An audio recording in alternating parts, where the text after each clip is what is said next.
Good afternoon, ladies and gentlemen, distinguished speakers, and esteemed participants. A warm welcome to the Decarbonization Business Charters webinar series, the Decarb December. Decarb December is a learning series on thought to action in decarbonization. The Decarbonization Business Charter was conceived to establish a unified platform that brings together key stakeholders, fostering collaboration for the decarbonization of the building and construction sector. This initiative, a collaboration effort between WRI India, AEEE, Mahindra Lifespace Developers Limited, and EcoCollab, aims to address shared challenges and opportunities. The Charter provides a framework to identify and prioritize critical actions, steering efforts towards the common goal of reducing carbon emissions in the sector. Today, we will have the privilege of attending an engaging workshop led by some of the foremost experts in the field. The webinar sessions are designed to provide practical insights and strategies for decarbonizing our building sector, paving the way for a more sustainable future. Get ready for an immersive learning experience that will equip us with the tools and knowledge needed to drive positive change in our industry. Without further ado, let us commence today's session. Our speakers for the day are Mr. Asim Goyal, CFA General Manager, Business Development, Tabreed India, and Mr. Ashish Kumar Verma, General Manager, Technical Development, Tabreed India. Ashish Kumar Verma is currently heading Technical Development for Tabreed India. A mechanical engineer by qualification, Ashish has over 19 years of diverse experience in design and execution of HVAC projects across oil and gas industry, petrochemical complexes, nuclear power plants, data centers, polysilicon plants, pharmaceutical projects, etc. Ashish has extensively worked at new frontiers of technology such as third gen modularization and carbon capture, with hands on approach successfully executing several mega projects in countries such as US, Canada, UK, Russia, Kazakhstan, Malaysia, and the Middle East. Our second speaker, Asim, is currently responsible for business development for Tabreed, India, which is the world's largest listed district cooling utilities, providing energy efficient, cost effective, environmentally friendly cooling. With over 11 years of experience across different parts of the value chain in clean energy, utilities, and infrastructure with world's leading organization, Asim has an expertise in evaluating business winning tenders, project financing, and equity partnerships. Prior to joining Tabreed, he worked with Enel Italy, winning renewable energy projects close to 1 gigawatt and setting up BD unit for the region for its discom and smart metering business. Today, both of them will be speaking on the topic Chilling for Change, unveiling the decarbonization benefits of district cooling systems. I invite you both, Asim and Ashish, to take over the virtual stage.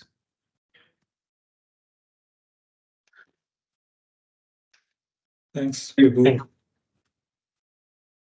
Yeah, thanks, Vibhu, for this introduction. Thanks everyone for joining and having us here. It's a pleasure to be here and sharing our thoughts. So what we'll do is maybe I'll start with a brief introduction and then we'll leave to you, Ashish, for specific aspects around decarbonization. Sure. So, so very briefly, I'll touch upon what the breathe is all about, what the district cooling market in India looks like, and how it can benefit. We'll cite some examples of different business models as well before we specifically dig into different components of district cooling and how these help in decarbonization on multiple fronts. So let me share my screen.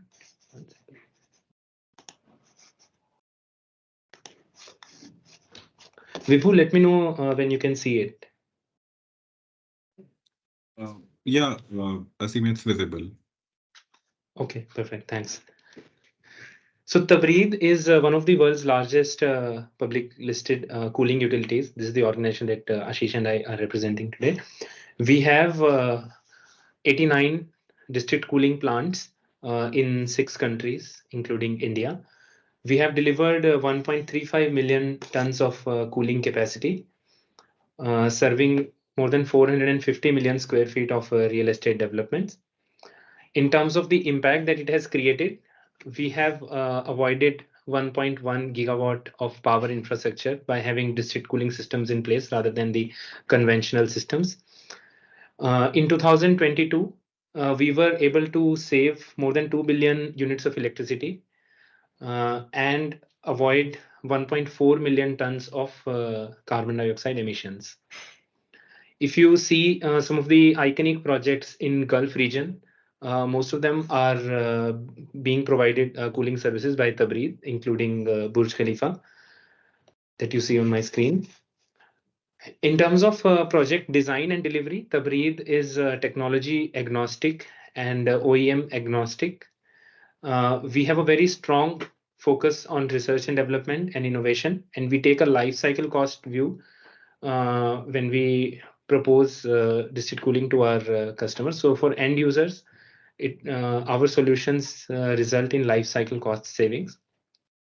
When we talk about financing and capital structure, we have more than $4 billion of consolidated asset base. We have a strong operational track record. We are a 25-year-old company. Our oldest plant has been in operation since 25 years. And we have a centralized operations and maintenance approach, which is a very much reliability centered approach. Our primary shareholders are our largest shareholders are Mubadala, which is Abu Dhabi government's investment fund, followed by NG, which is Paris headquartered, one of the largest IPPs in the world. For India and Asia Pacific, we have a partnership with the IFC, International Finance Corporation, and committed to invest. Hi, Asim. Sorry to interrupt. I'm not seeing the slides moving. Maybe can you please recheck on that? Just a second. Maybe let me try presenting again. Yeah, sure. Thanks.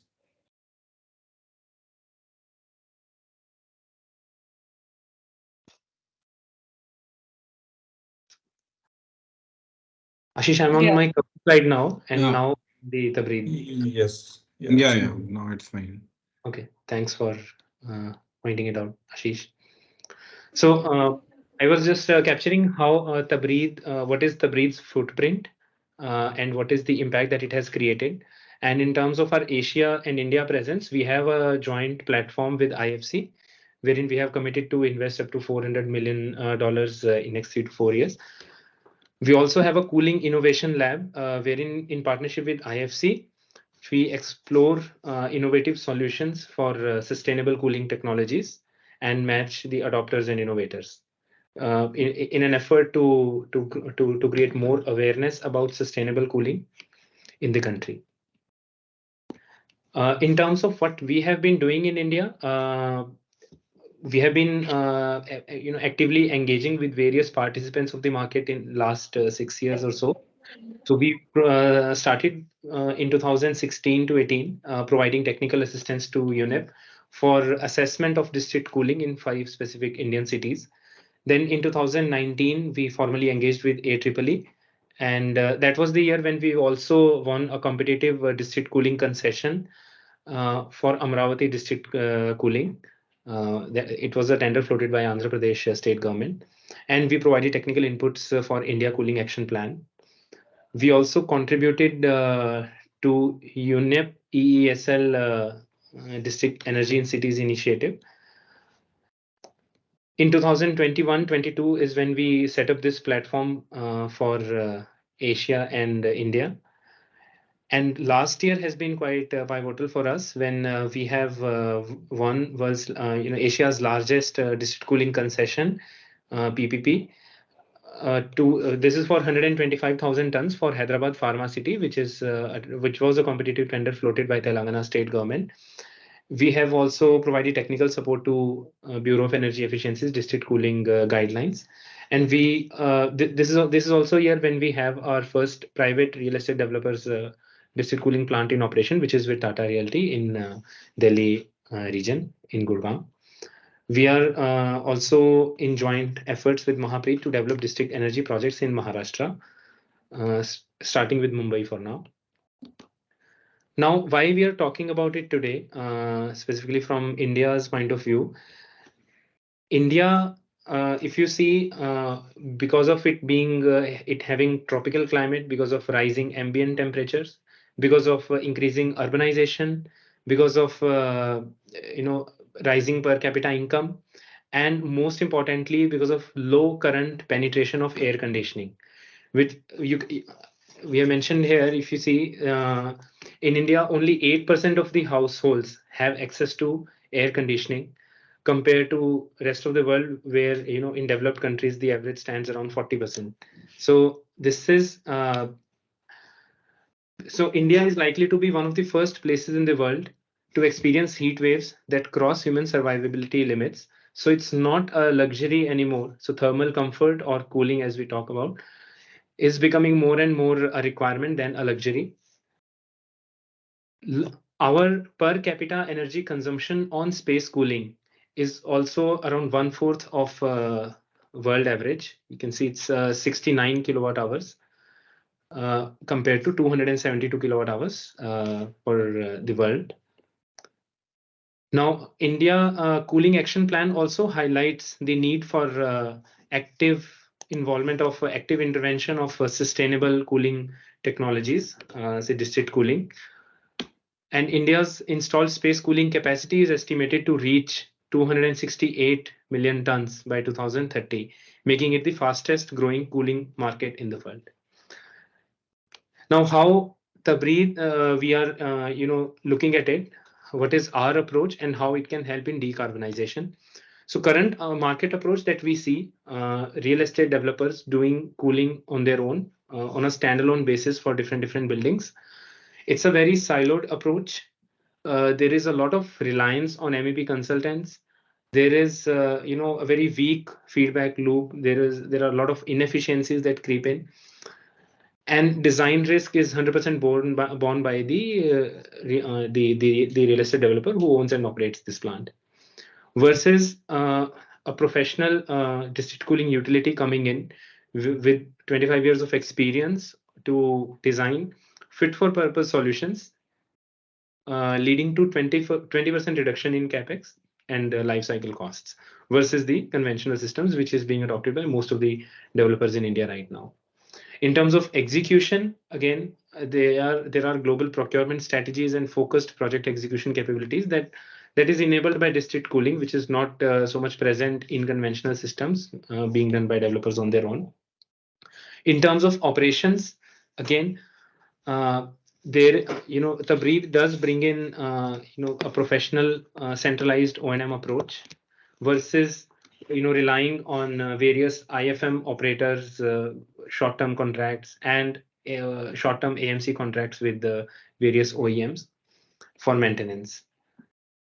So this is how we are trying to shift the market from standalone cooling systems being owned and operated by the developers on their own to having a professional utility like Tabreed, providing fully funded solutions focused on professional operation and management, and leading to life cycle cost saving and decarbonization benefits. There are different ownership models that we see right now in India. So you can categorize it as a single and hybrid with public and private participation. And then there are captive models and merchant models. So when you talk about a single but public sector models, there are universities, campuses we see, and but all of these are captive models. If you talk about when we talk about any merchant models, wherein one district cooling plant catering to other users, we have gift cities example. And when we talk about private real estate developments, private developers having their own captive models, so there are more than 100 such campuses, including, I would say, DLF Cyber City also, wherein there is a district cooling plant catering to all of it, developers' own buildings in that vicinity. When we talk about hybrid models, then all private public partnership owned major airports have some kind of centralized cooling. And there are tender-based concessions, like we had for Amravati that we mentioned. It was for Andhra Pradesh government's secretariat building, High Court Assembly Building. And there is a merchant model, which is a very good example of how a proper district cooling model and district cooling market should be, which is Hyderabad Pharma City. So Gift City, as I mentioned, is already happening in India. The current loads are, the current installed capacity is 25,000 tons. The total design is of around, say, 185,000 tons, but as per the brief, our assessed cooling load would have been 110, leading to a significant reduction in the overall installed capacity. Another example which I just gave, DLF Cyber City, it's already happening, but it's a captive cooling plant owned and operated by the developer on its own. These are the tender-based concessions that I was mentioning. The one that you see on the right-hand side is for Amravati. The one that you see on the left-hand side is Hyderabad Pharma City, which both of these were competitive tenders awarded to Tabreed. Specifically talking about Hyderabad Pharma City, which has been recently awarded to Tabreed, it's a cooling concession for 125,000 tons, 40-year concession for $200 million of investment. If we talk about the decarbonization benefits of it, this Hyderabad Pharma City alone is going to result in annual electricity savings of 170 gigawatt hours, and more than 100,000 million tons of CO2 emissions reduction. When we talk about private real estate developments, as I mentioned, we currently have one operational asset in Gurgaon, which is in Tata Realty Intellian Park, Gurgaon. This is not a proper district cooling, but it's a campus central cooling. Tabreed moves forward with the thought of having a merchant DCS, wherein there is a possibility of connecting all possible all nearby campuses also to the same district cooling plant. So right now, if you see, an estimate of this aggregate, an estimate of peak cooling load requirement of these campuses is 45,000 tons. Doing it on a campus level, central cooling systems, it's around 34,000 tons. But if there was a merchant DCS catering to all these campuses, then we would have been able to reduce these peak load requirement to 28,000 tons that you see here. And talking about the benefits of it, it's as you see, more than 15,000 reduction in installed capacity, 30 megawatt of peak energy demand reduction, leading to 35 gigawatt hours of energy consumption reduction, 30% lower emissions, and 20% life cycle cost saving. Till now, what we talked about was, say, like this one is for office campuses. Hyderabad Pharma City was for a bulk drug park. I would, to get specific insights on decarbonization benefit, we would take an example of a mixed-use development. So I leave it to Ashish to discuss the specific components of district cooling and how it leads to various decarbonization benefits on multiple counts, taking the example of mixed-use development. So over to you, Ashish. Thanks, Asim. Maybe I'll stop presenting and you can start. Maybe I can present my screen. Thanks.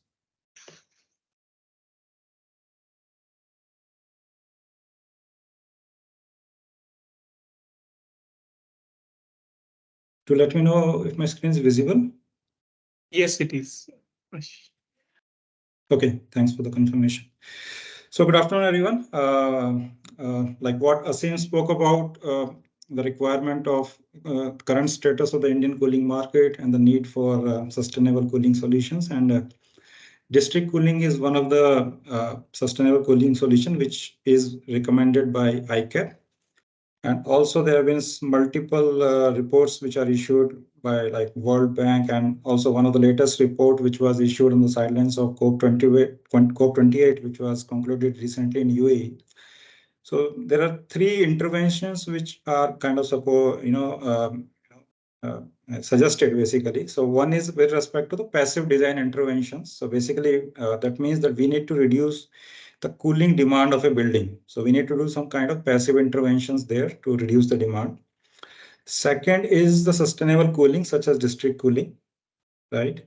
And the third aspect which was suggested was the controlled use of refrigerants and control the refrigerant leaking into the environment and creating the global warming and other effects which we are encountering these days. So let me start with some basic overview of the cooling system. So if you refer to the ICAP, which was published in 2019, so ICAP suggests three major cooling systems. The first one is non-refrigerant based cooling. So that comprises mainly of fans and evaporative cooling systems such as desert coolers, which are quite widely used in our country. And most of the masses are using that kind of a cooling solution, and they do not have access to air conditioning like what Asim mentioned. So probably less than 10% of people in India have access to proper air conditioning. So that's one thing. Another cooling solution is the refrigerant-based air conditioning systems, such as window air conditioners and split air conditioners, which you can see on my screen here. So the basic system, which can be adopted by anyone who has access to these kind of systems. Mostly these systems, as you know, are used in residential segment and some small shops and retail areas. These are not very efficient, but these are affordable. That's the main reason why these are very popular. The next comes the air-cooled systems. We call it air-cooled chillers, or the VRV. VRV is variable refrigerant volume system, being promoted widely these days. VRV is a very good alternative to the window and split system. So it takes into advantage demand aggregation, what I will discuss in subsequent slides for district cooling. So VRV is maybe you can call a mini district cooling for DX-based system. In terms of air-cooled chillers, the efficiency is better than the unitary products such as window split units. But again, these are not very efficient. They rely on air as a cooling medium, which is not a great heat exchange medium. In between, we do have other kind of systems such as ductable units, which could be air-cooled, water-cooled, but we are not talking about those units here. The next system is the water-cooled chillers. So these are the bigger units which are most widely used in the commercial segment in India and elsewhere.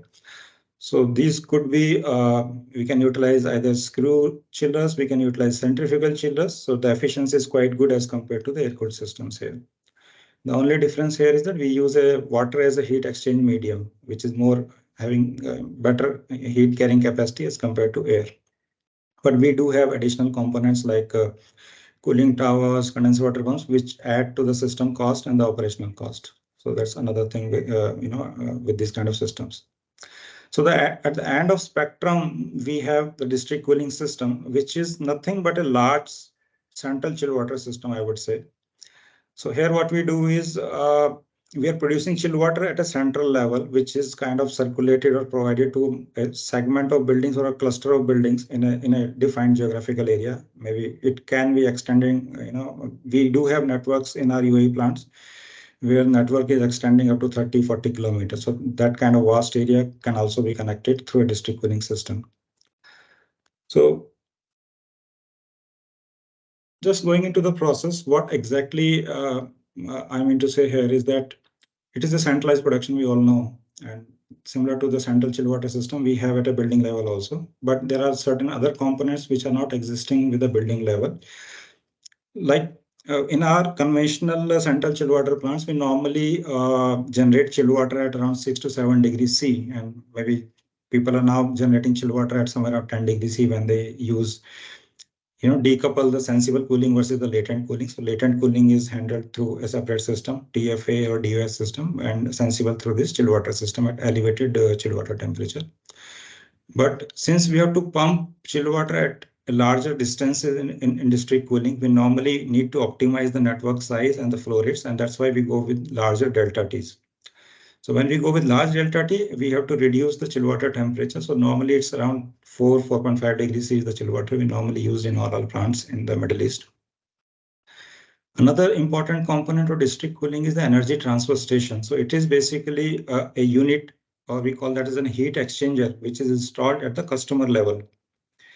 So the chill water generated by a district cooling plant is going to the ETS at the building level, where it is exchanging heat with a secondary medium. Ideally, it's a chill water at the building level, which is under control of the building owner. And then this chill water, which is supplied to the ETS, gathers heat from the secondary system and it returns back to the district cooling plant, which is located maybe multiple kilometers away from the building. Inside the building, it's the normal thing, like we have a normal conventional chill water circuit going from this ETS to individual air handling units operating inside the building, and which is cooling the air and supplying to the space. So this is the basic concept of the district cooling plant, which is a combination of central chill water generation and consumption at a building level. Another component which normally gets added to a district cooling plant is the thermal energy storage tanks. So you can see in this picture here, this vertical tank. This is the thermal energy storage tank. The purpose of this is to utilize off-peak hours when the power tariffs are quite low and like in the night, and also the ambient conditions are quite favorable for the chillers to operate at a peak efficiency. So that time we operate the chillers and charge these thermal storage tanks, which could be utilized during the peak time, during the daytime. So probably what it does, it shaves off the peak power demand for the system, and we can have a slightly lower electrical infrastructure for our DCP plant. Also, it adds redundancy to the system because mostly DCPs are not having multiple standby chillers. So this thermal energy storage tank just acts as a redundant chiller also in case of an emergency. So this is about basic concept of district cooling. So like we are talking about district cooling, why it is promoted, it is sustainable, and it's promoted by ICAP, it is promoted by, like BE also recently launched a guideline for district cooling in India. It's a right step, to promote district cooling. But what are the actual advantages when we talk about district cooling? So first of all, what you will see here is that the space requirement is improved in a building, actually. So when you connect to a district cooling system, most of if you are having a central plant in your building at a building level, your entire basement gets vacated because that plant can be removed and your building would be cooled by a district cooling plant sitting at a remote location. Your entire basement space is saved, and also your terrace space is saved, where in the terrace you might have cooling towers sitting there and occupying precious space there. So those could be removed. So you are basically saving space inside your building, which could be utilized for other better purposes, right? Then in district cooling, we do have demand aggregation kind of approach. So basically what you do is if you design 10 buildings of 1,000 ton each, so it will be like 10,000 tons installed capacity if you accumulate all the cooling loads of each building. But what district cooling does the demand aggregation is basically we do something like when we do our building level design, we go for building level diversity factor. So what happens in district cooling is we do have another diversity factor, which is over and above the building level diversity. We call that as a campus level diversity or a district level diversity. So basically, since the assumption is that not all buildings will be peaking at the same time, so probably we can take that to our advantage and reduce the installed capacity. So that's another advantage we have in district cooling. The installed capacity waste is quite smaller as compared to conventional air conditioning system. And since we are using bigger equipment and bigger chillers, those are inherently efficient. So we are having better efficiency of the plant, and the power consumption is quite low. So you can see like 40 to 50% is the power consumption, which is lower than a conventional system. When we have the lower power consumption, that corresponds to lower carbon emissions also. So that's an added advantage for a district cooling, company which is getting connected to a district cooling system. Another advantage to the end user is the lower tariffs. Basically, the cost of cooling comes down significantly. So because the customer basically they will not have to invest in their cooling equipment, they will be easing up the space what they will be otherwise utilizing for the cooling plants in the basement and terrace. So probably that can be monetized. And also the cost of cooling is far lesser as compared to the standalone cooling system. Another factor is reliability, because these district cooling plants are professionally managed and there are teams who are managing the plants. Their main purpose or their main, the job or the area of expertise is the cooling sector. Unlike real estate developers, the cooling is not the real forte of a cooling real estate developer. So most of the times there is some kind of negligence which happens, which leads to unreliability on operations. So that can be avoided when we go for district cooling system. Peak load clipping, like I mentioned, the peak load clipping can be done because we definitely have that demand aggregation approach, and loads could be optimized as per installed capacity.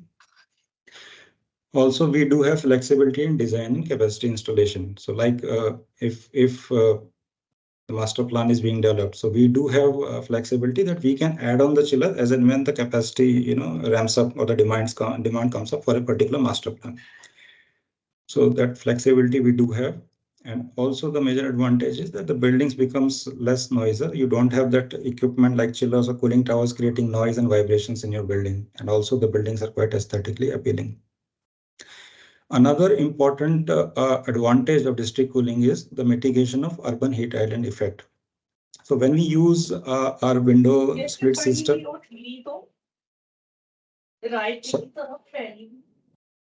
sorry.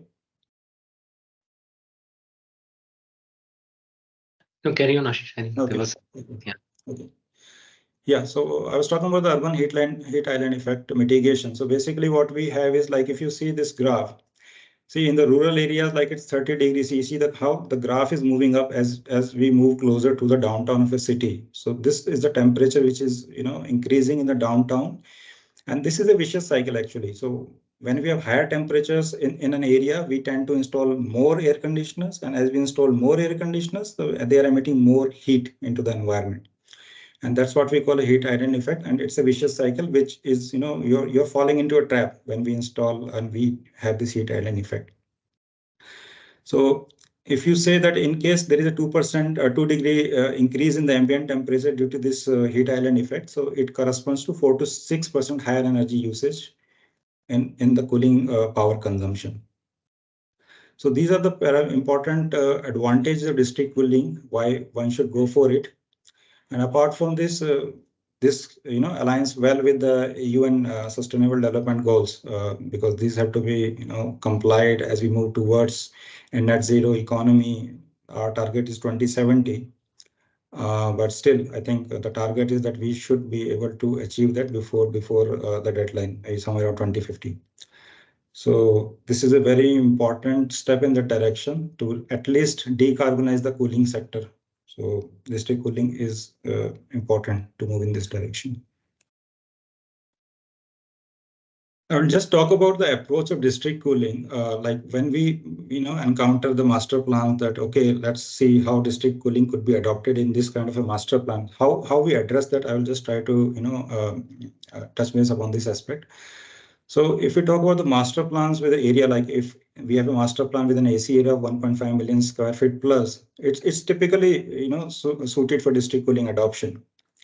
So, but the main issue what lies in front of us is most of the developers don't have visibility on their phasing plans. So how and when each building will become, maybe it will be available for initial 3-4 buildings of a master plan, but after that it's not really known, and that's where the problem lies, and that's the reason most of the developers don't go for district cooling kind of approach, even though the campus might be large enough. So what we do is in district cooling also we can go with a phased manner. We can go with a phased wide approach. I will touch base in the case study which I'm going to present after this slide. So how we can go with a phased manner and phased approach to implement district cooling in an urban master plan. So demand aggregation is one of the benefits which I spoke about earlier. So related to solution optimization. So basically there are multiple technologies and solutions which are available for a DC project. Maybe conventional is an electrical chiller, as electrical centrifugal chiller. But in case if we have waste heat available, we can definitely go for other systems such as vapor absorption machines and we can do some renewable integration. We can go with tri-generation if that's possible. So these are the, I think the tri-generation is one of the recommendations coming from ICAP also, apart from district cooling and thermal energy storage. So this is, the technology is there, solutions are there, but we need to do how we can implement and integrate those into our projects. So we need to do infrastructure realignment in case it's a brownfield project. So how it will be matching with the existing infrastructure in place in case if there are buildings which are already having standalone cooling plants and we want to implement a district cooling plant, how do we reallocate the utilities actually? Because the power will be there for each building, water will be there for each building. How do we reallocate to a central district cooling plant is one of the approach which we have to evaluate in quite detail.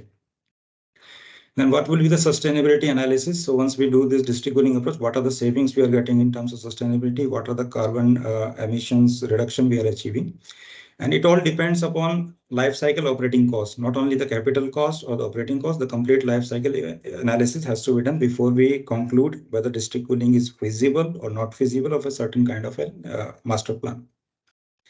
There are multiple business models which are available. I think Asim touched base upon some of those. So basically, broadly, I will talk about two business models. One is like a BOOT model, where the DC company will be designing, financing, building, owning, and operating the entire cooling systems for a DCP.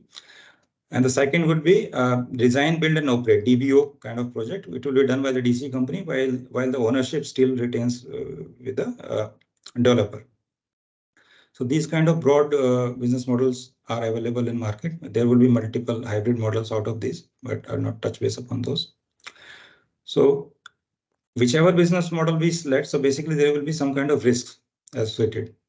So normally when we go for a DC kind of approach, all the risks are being transferred from the real estate developer to the district cooling company. So that's an added advantage of going for district cooling or cooling as a service kind of a solution, because the solution is fit for purpose and cost effective.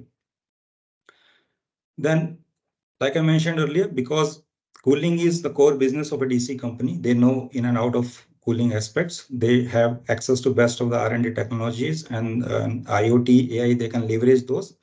And that can lead to a plant which is working at optimal efficiency. And whatever technology advancements will be coming in the near future, those could be easily adopted in a DCP plant, because there is not a limitation about space and all those things which do exist in an individual building.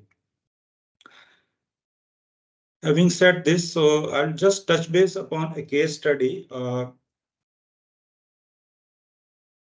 This case study is about a master plan which is upcoming in Delhi NCR region, 1,000-acre master plan. It's a perfect mixed-use development comprising of residential, commercial, retail, and other areas. And the goal is to have a low carbon, green, and sustainability solution. And basically, they call it city within city. If you see here, we have several plots. If you see in the blue color, we have the commercial plots. In the yellow color, we do have the residential plots. And the red ones are the public utilities or public facilities like schools, hospitals, and other things. So this makes a perfect mixed use development. You'll see how we can approach district cooling here.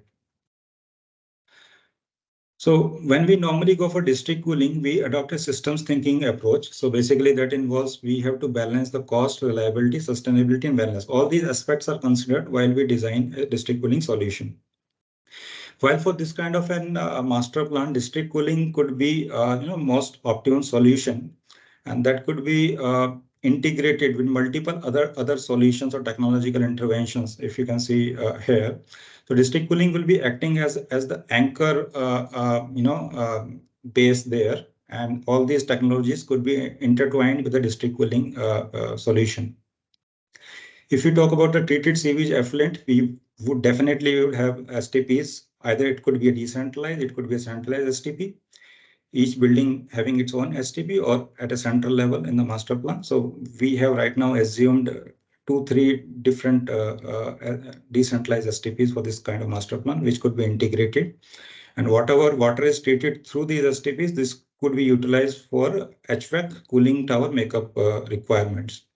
Of course, that could be treated properly so that it is to the recommended water quality which is required. Also, what we have in the master plan is there is a water body which is available. We can also explore if we can utilize that water body for as a heat sink. So that can also be done, subject to we need to study the impact on marine life, if any. But I think this is one of the area which can be integrated in a district cooling kind of approach. Whether as if we compare that with a standalone building-based cooling, it's complete. It cannot be done. Another technology which can be integrated is the renewable thing. So we do have rooftops which are freed up because of DCPs. So we can plan renewable energy, solar and other aspects there. And also we can go for thermal storage or energy storage. So the area is free, can be used for that purpose. Municipal waste we do have municipal waste which will be generated in the city. If we combine that and we try to incorporate a waste to energy plant, basically the economics would be much better if we integrate that with a DCP, which is sitting nearby to a solid waste management plant. We can get energy from the waste to energy plant. It could be acting as like we get electricity, we get waste heat. We can probably utilize vapor absorption machines from the waste heat. Also, one thing could be integrated city gas distribution, because we'll have an anchor demand in the terms of district cooling there. So city gas distribution could be utilized. We can operate chillers based on gas. The example given by Asim was the deal of Cyber City. They were using gas-based chillers for the district cooling thing, but I think now they've decommissioned those based on certain other issues, gas pricing and all those things. But that can still be done for this kind of a master plan. So these are all the solutions which are available. We just need to see which solution could be integrated and which makes sense, considering the overall life cycle costs. Now, if we consider business as usual scenario, that means we don't incorporate DC in the master plan and we ask each plot owner to put up their own cooling plants. What do we look at? What is the peak cooling demand and what is the power demand? So mostly, like if you talk about small loads such as schools, residential and other healthcare things. So basically, most of these applications will be utilizing split air conditioners or VRF or DX units for their cooling requirements. The large commercial plot owners will be utilizing the basement chillers. So that's a trend. Some rough number on the investment. Please don't take the number on the face value. These are just rough order of magnitude estimates. Could be here, plus minus 20-25% here and there. So this will be the kind of investment which will be the cumulative one required if everyone goes for their individual cooling plants. And we are also assuming that green building certification will be considered for at least 50% of the building in the master plan. Another aspect which normally is ignored is the refrigerant usage. So basically, when we go for DX systems or VRV and standalone cooling plants, refrigerant leakage is one aspect which is quite prominent, and it leads to a lot of issues. First of all, repetitive cost for the customer, and also the environmental issues which we face if we are not reclaiming the refrigerants, and those are allowed to leak out into the environment. And these are basically the result of poor O&M which we encountered. So if we talk about this kind of master plan, the peak cooling demand would be somewhere around 150,000 tons. And for this kind of a cooling demand, the power demand would be somewhere around 170 megawatts, and that's huge. And since each building owner will need to have some kind of backup for the power, they normally go for DG sets for the backup power generation, and that will be somewhere around 120 megawatt. It's not 100% because not all loads will be going on the DGs. It will be some critical loads. So the number is lower than the power demand.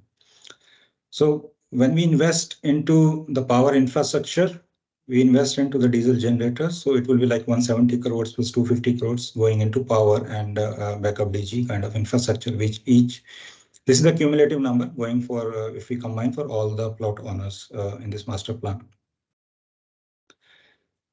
So Okay, so we try to address two issues here. So one is the business as usual scenario, we going with individual cooling plants, and another is the passive intervention, because this is also one of the recommendations, like we need to reduce the cooling demand. So see, one thing is energy efficiency of an operating plant, but most important is how to reduce the capacity of the plant.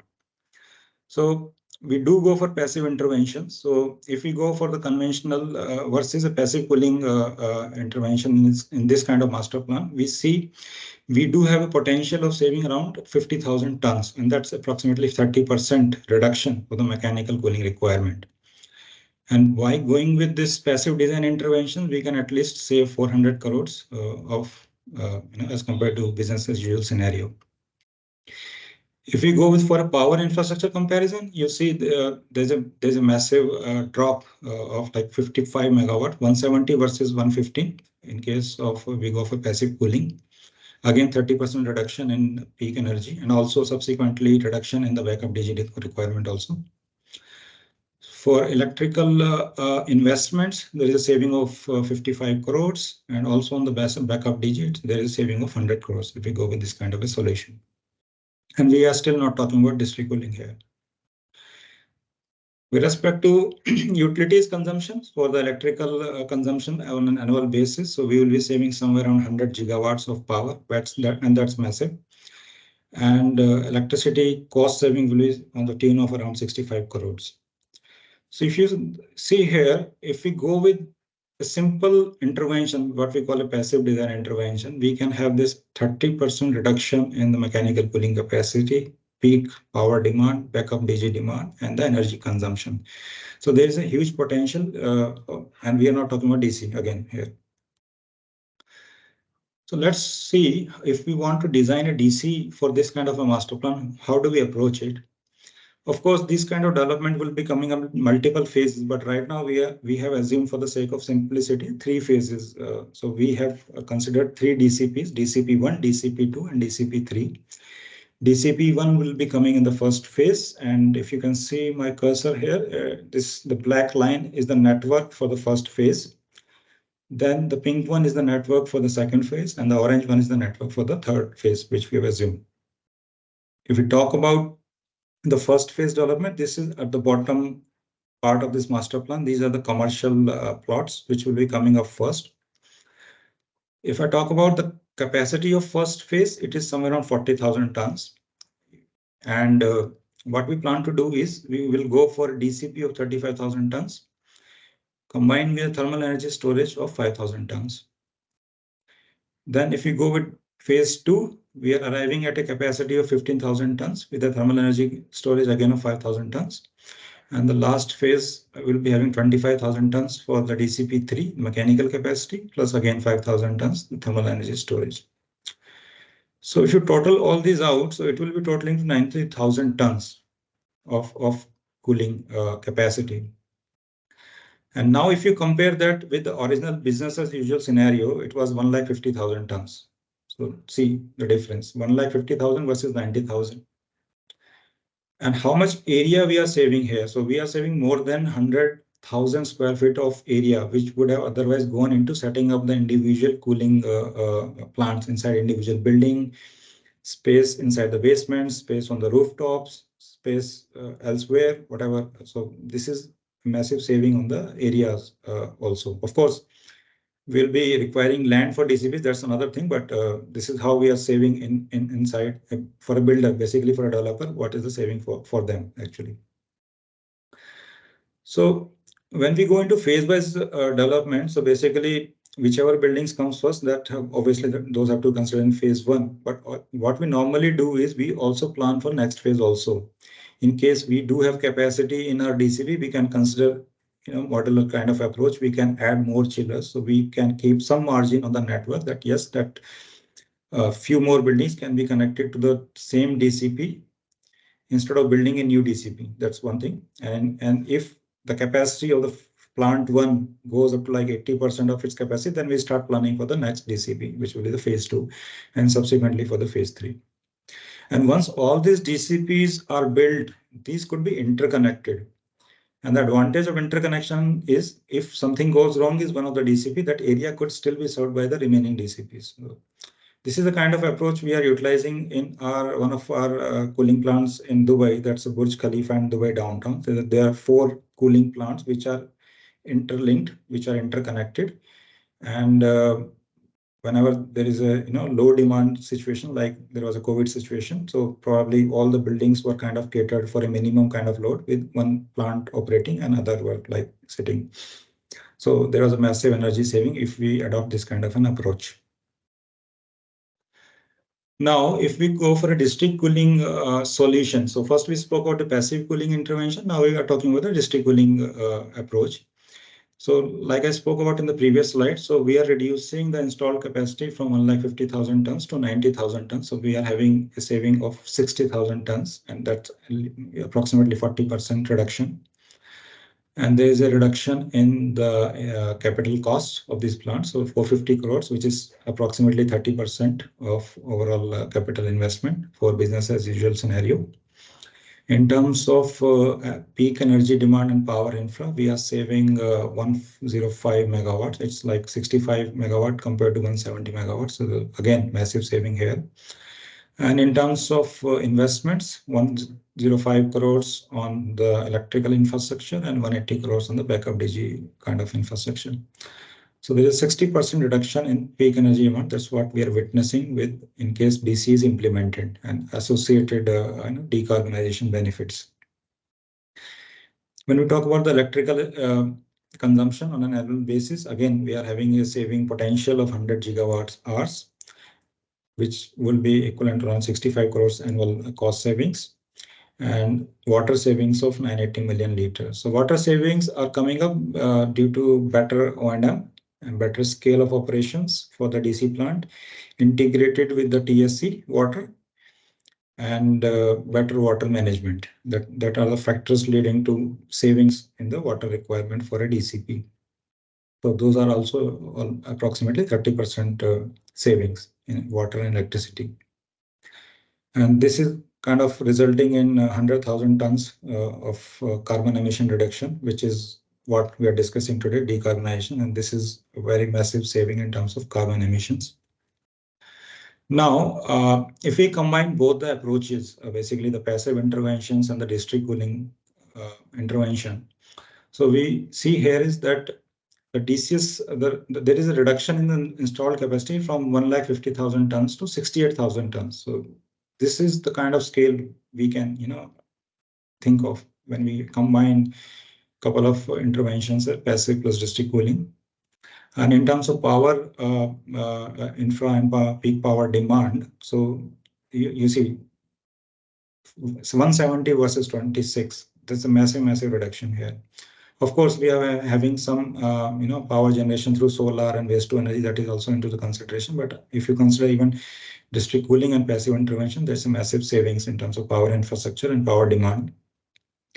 In terms of water requirement, against 3,200 million liters, so we would be having a requirement of 1,670 million liters. Again, almost half of the water requirement. So these are the benefits what we see by adopting district cooling coupled with passive design interventions.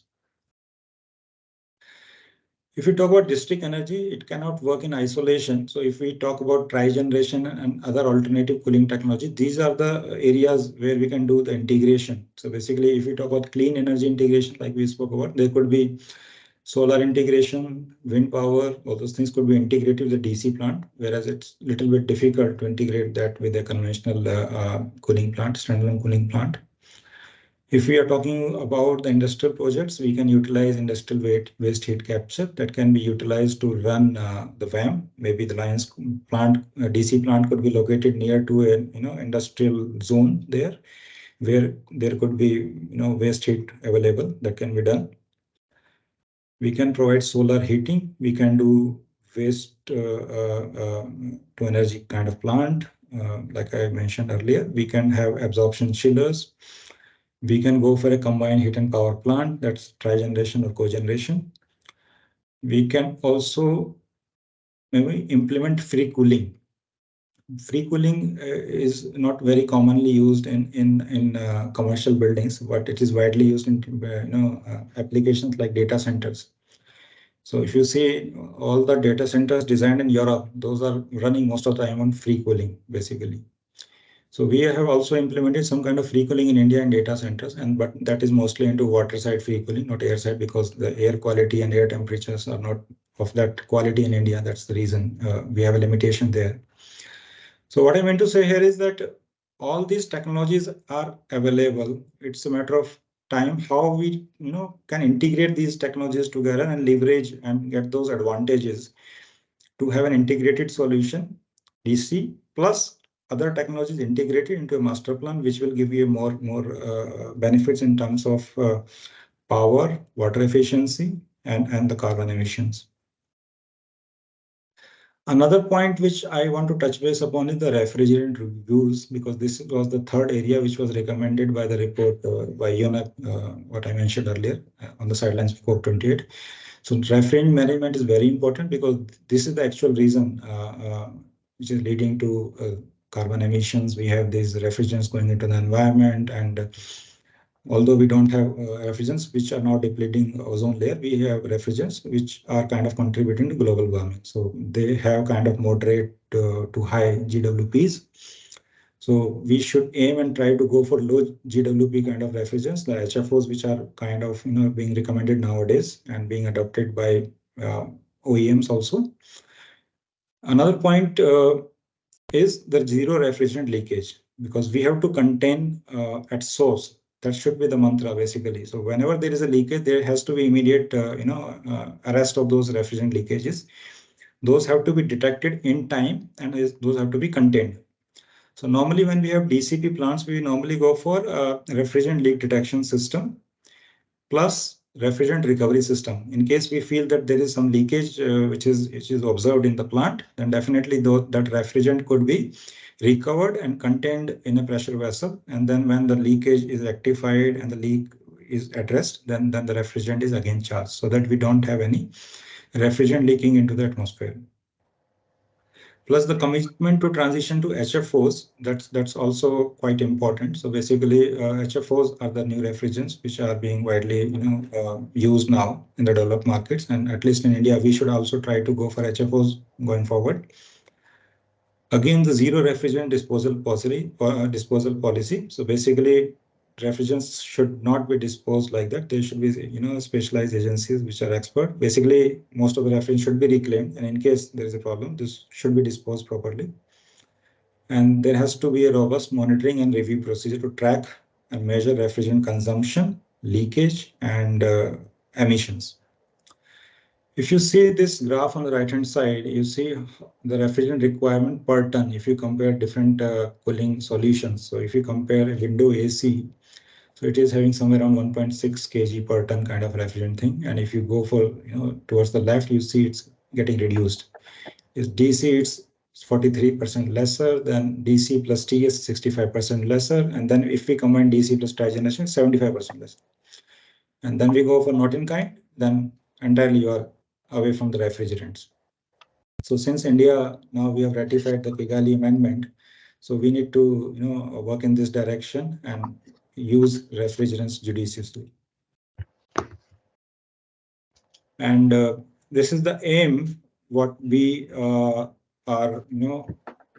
aiming for, basically achieving a net zero city, and that is built on the principles of circularity, sustainable practices. We do have green spaces and sustainable urban designs. We can integrate energy efficient cooling technologies such as DC.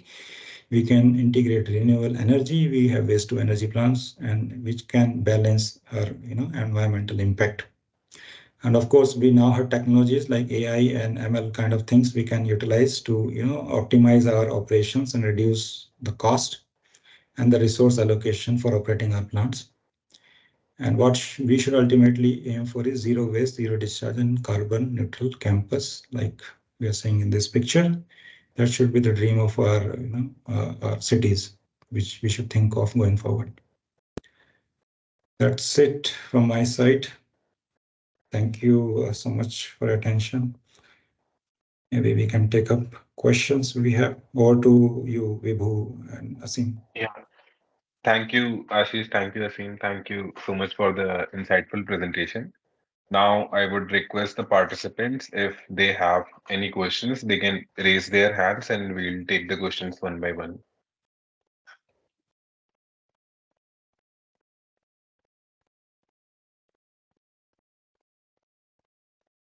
One thing, Questions? and I mean, everyone, I would just mention, because sometimes we get a lot of questions around some specific technology.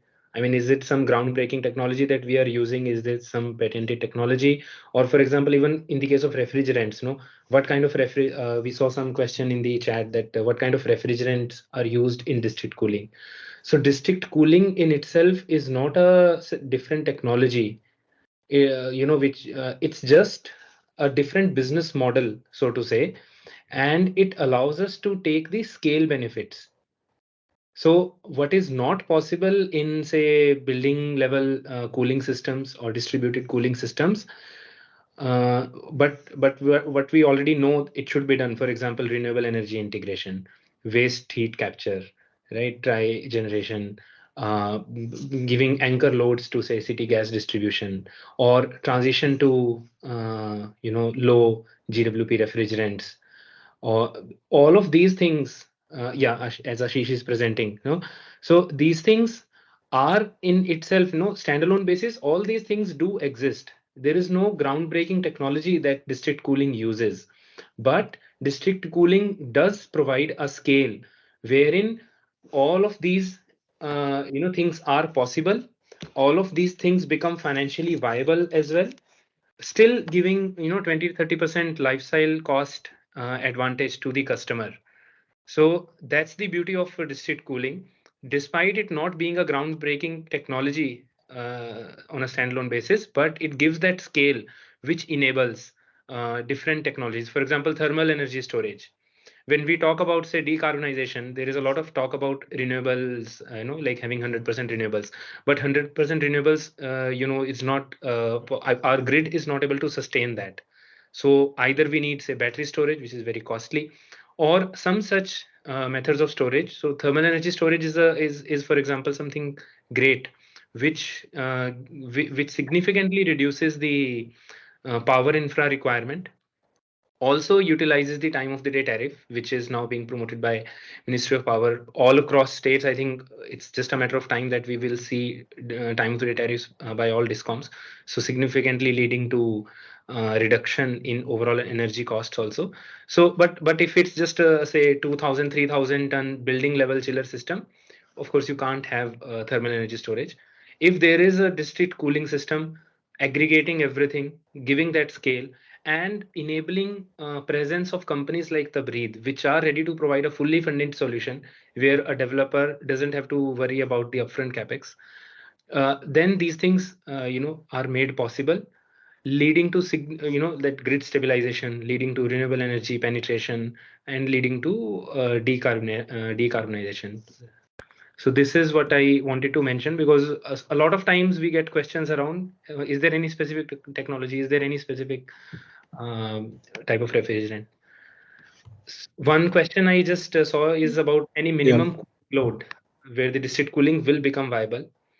And is Tabreed in discussion with government revenue wherein incentives are provided to developers who take district cooling approach? So maybe I'll take this first, Ashish, and then we'll leave it to you to add to it. So see, district cooling, I mean, even before district cooling, for example, when we say that we have a plant operational in Gurgaon, which is for an office space, grade A office space by Tata Realty, the total design load is 6,600 tons. So even before going to district cooling, we offer cooling as a service solutions. So for that, I would say minimum, say, 3,000 tons or so, wherever there is this much load.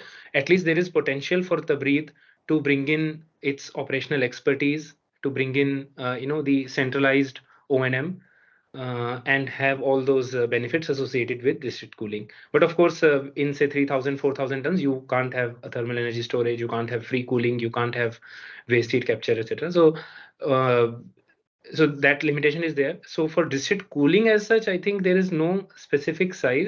It's just about aggregating multiple loads of various buildings. What I could think of is maybe Asim, I'll come in here. So basically, there are two aspects to it. One is a campus level plant. If we talk about a master plan having 4 or 5 buildings and having an individual plant, like we talk about educational institutes, campuses.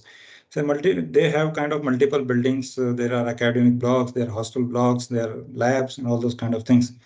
So normally conventional way right now also there is a central plant which is catering to the cooling requirement of all those buildings. We can call that as a district cooling. We might not call that as a district cooling. So it depends.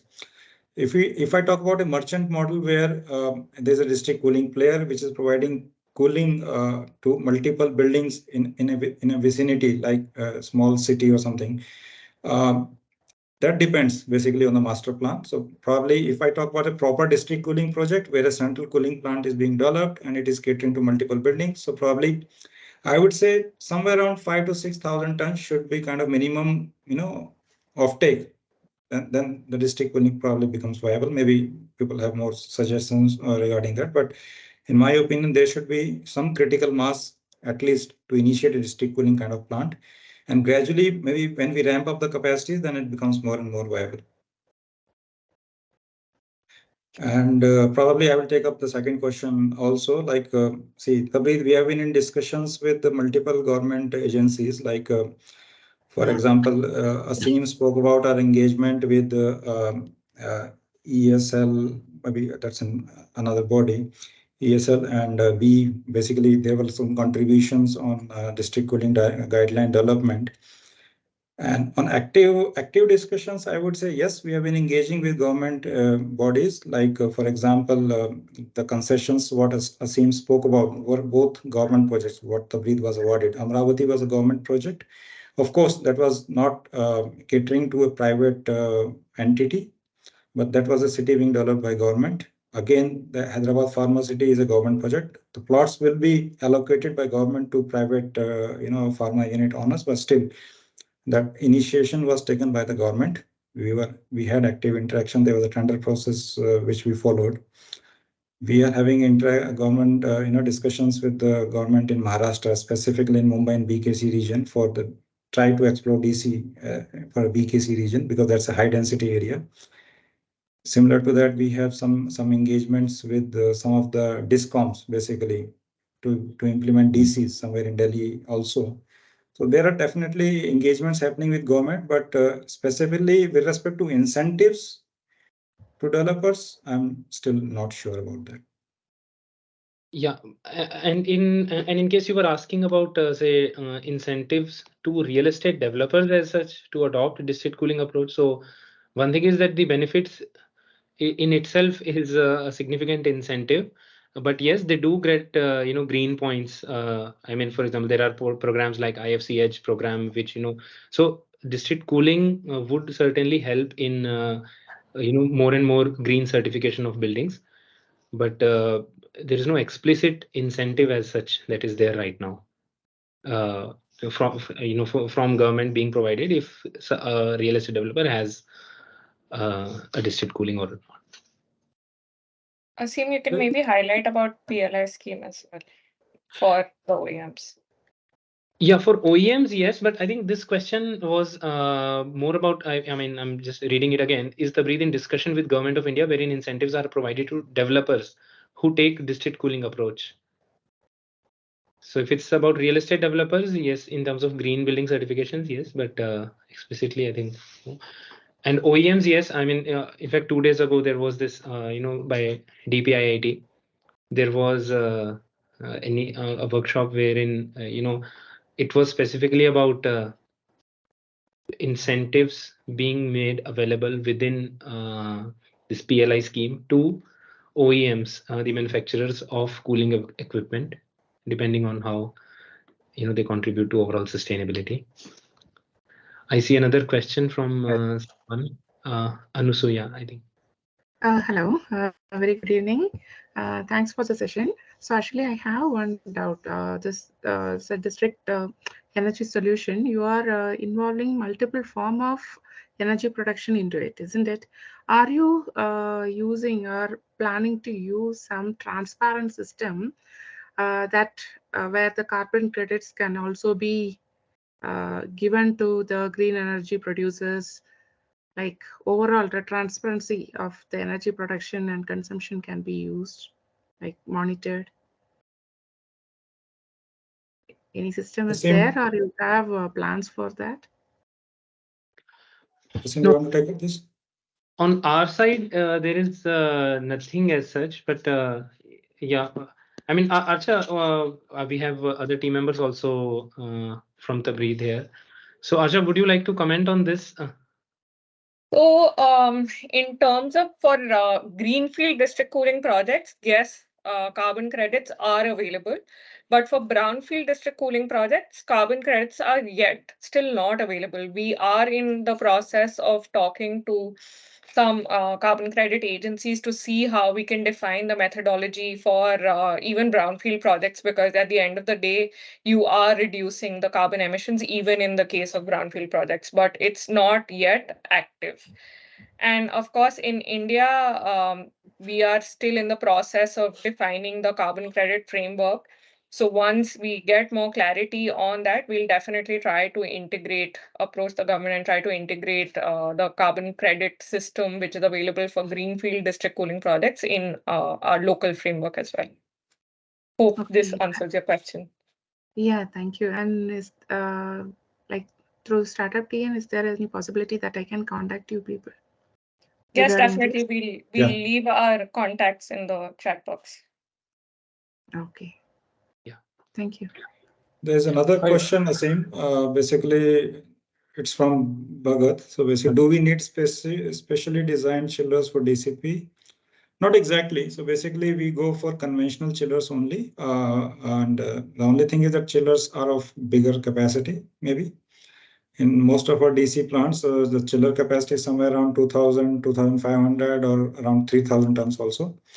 And the bigger the better, basically, because we have better efficiency in those kind of chillers. We go for HT chillers mainly. If I talk about Indian context, that offers great savings on electrical side. Basically, you go with HT chiller, you don't need transformers and you don't have that distribution loss. So yes, chillers are normal but of bigger capacity. But the significant difference in design is, like I mentioned in the beginning, was for conventional standalone plants, we normally go for a chill water temperature of 6 to 7 degrees C, whereas for DC we can go for a lower chill water temperature of 4.5 degrees C, which is which helps reduce the flow rate and optimize the pipe size and the pump heads. Yeah, hope that answers your question, Bhagat. Yeah. Hi, good evening, Shiva here. I have one doubt actually. That see, you told that there is a important part is to manage the refrigerant, so without any leak. Okay, so yes, of course, there is a if when the refrigerant is leaked, it is obviously we are losing energy. So how to proactively to track it? Is there any no technique or technology which you will be using? Just I want to understand. Anyway, we'll be in a no reactive mode always. Yes, of course, there is a refrigerant leak. We'll try to recover what is there and we'll top up after the bracing and all the maintenance activity. That is what we are currently doing. Is there any proactively track it this kind of system, like specifically on a critical systems? Yeah, There we might do be have. Yeah, so we do have systems like we call it refrigerant leak detection system, which is already available, and that's kind of online system. So it addresses any refrigerant leak immediately, and you get an alarm in your system that there is some issue, and please address that. So I think that's an active intervention which can be implemented in most, which is there in most of our plants, but can be implemented in standalone cooling plants also, in my opinion. So yeah, it's available.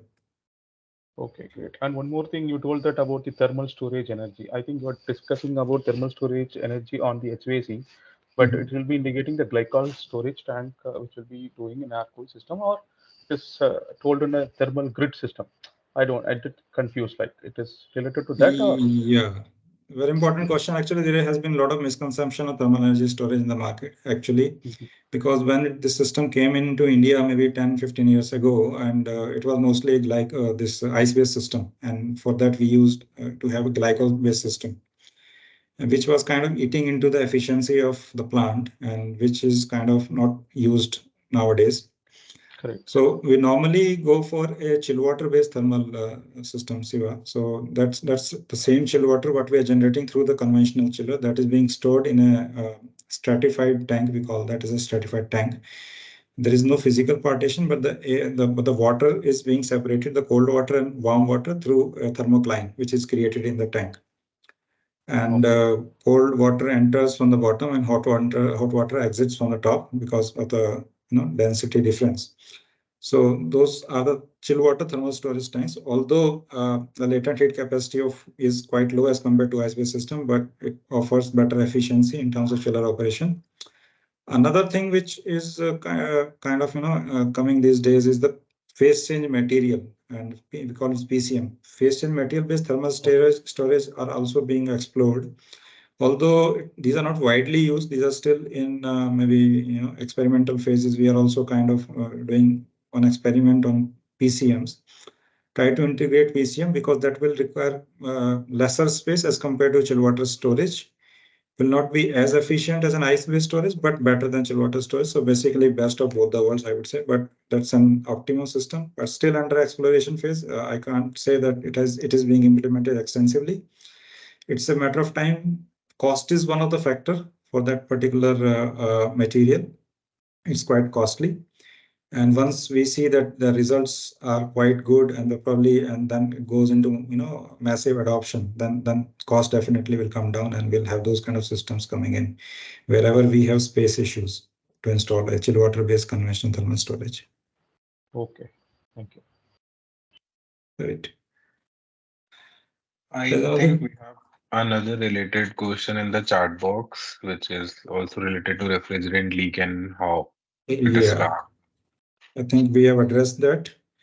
There's another question with respect to passive design intervention. So passive design intervention, nothing but basically whenever we are designing the building, so to design in such a way that we have to minimize the cooling loads. Like whenever architects are designing, for example, if I give you an example of green building, so there are multiple ways the green buildings are designed, and the direct sunlight is eliminated, which is coming inside the building.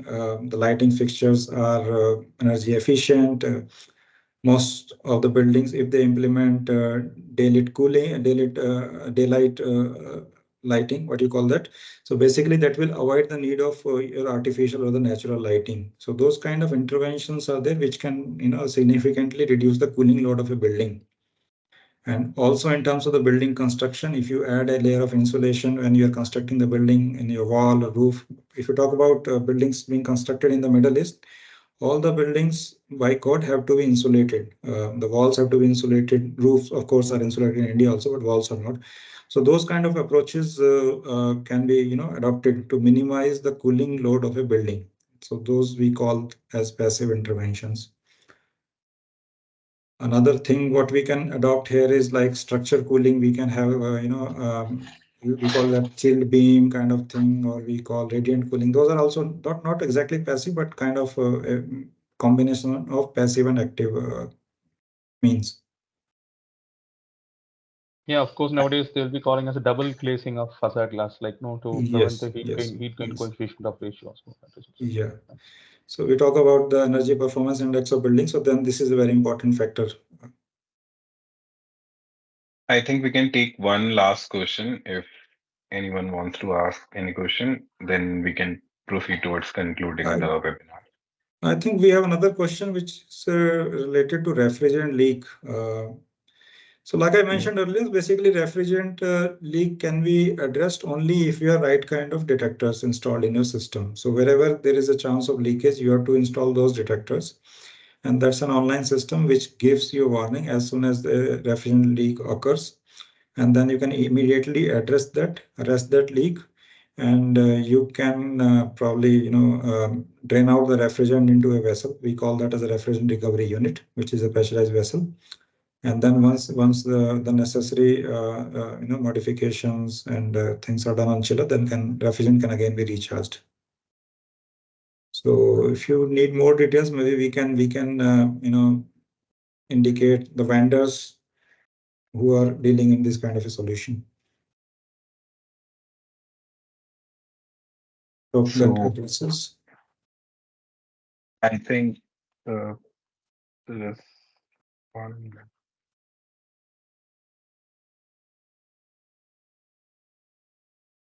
Sorry. Okay.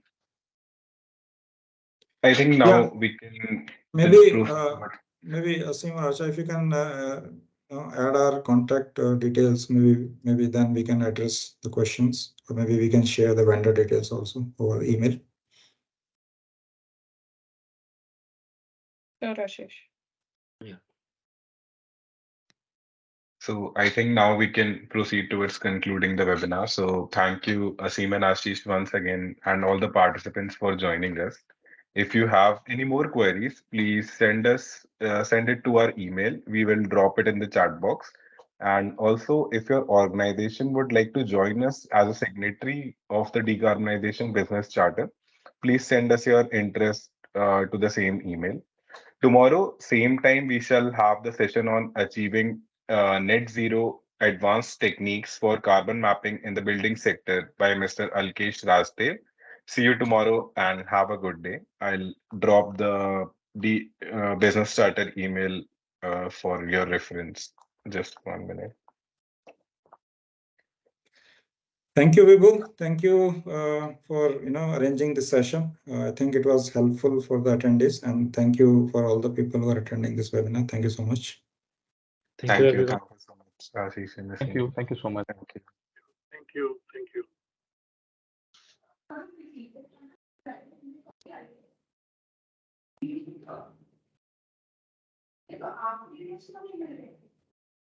Thanks, Vibhu. Bye. Okay. Thank you. Thank you, Ashish.